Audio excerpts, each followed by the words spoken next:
अमीर का बच्चा योग्य हो जाएगा क्योंकि उसे सुविधाएं मिलेंगी, सुविधाएं मिलने से योग्य हुआ, योग्य होगा तो अच्छा काम कर लेगा, इस वजह से उसकी इनकम ज्यादा होगी, इनकम ज्यादा होगी तो फिर से अमीर हो जाएगा। और इसलिए अमीर घरों में अमीरी का दुष्चक्र बना रहेगा। वो उसको दुष्चक्र नहीं कहेंगे, वो इसको अच्छा चक्र कहेंगे, लेकिन एक सामान्य बात। अब इसका विपरीत देखिए कि एक व्यक्ति गरीब है, पुअर है, गरीब घर में पैदा हुआ है, फिर बाद में उसका एक बेटा हुआ ए नाम का। क्योंकि ए गरीब है इसलिए उसको अच्छी शिक्षा नहीं मिलेगी, अच्छी शिक्षा नहीं मिलेगी, बचपन से उसको काम करना पड़ेगा, किसी चाय की दुकान पे उसको छोटू बन के चाय बेचनी पड़ेगी, पढ़ने का तो मौका मिलेगा ही नहीं।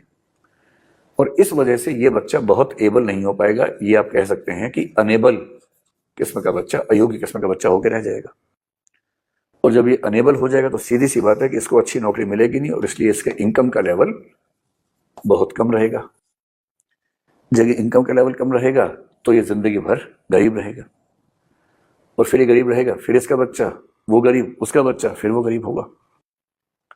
एक आध बच्चा संयोग से इस दुष्चक्र को तोड़ देगा, अखबारों में बड़ा बड़ा छपेगा उसके बारे में, और लोग ये भरोसा कर लेंगे कि गरीबी से हर व्यक्ति लड़ सकता है, जबकि ये बात सही नहीं है। गरीबी से लाखों में, हजारों में एक आध व्यक्ति लड़ पाता है, कुछ ही व्यक्ति लड़ पाते हैं। और इसका मतलब ये हुआ कि जब आप मेरिटोक्रेसी की बात करते हैं तो आपको ये समझना पड़ेगा कि मेरिट आमतौर पर जन्मजात नहीं होती है, मेरिट का ज्यादा बड़ा हिस्सा माहौल से आता है। और क्योंकि समुदाय में, समाज में बराबरी नहीं है, इसलिए जो लोग बेहतर स्थिति में हैं उनकी हर पीढ़ी में योग्यता और अमीरी पैदा होती रहेगी।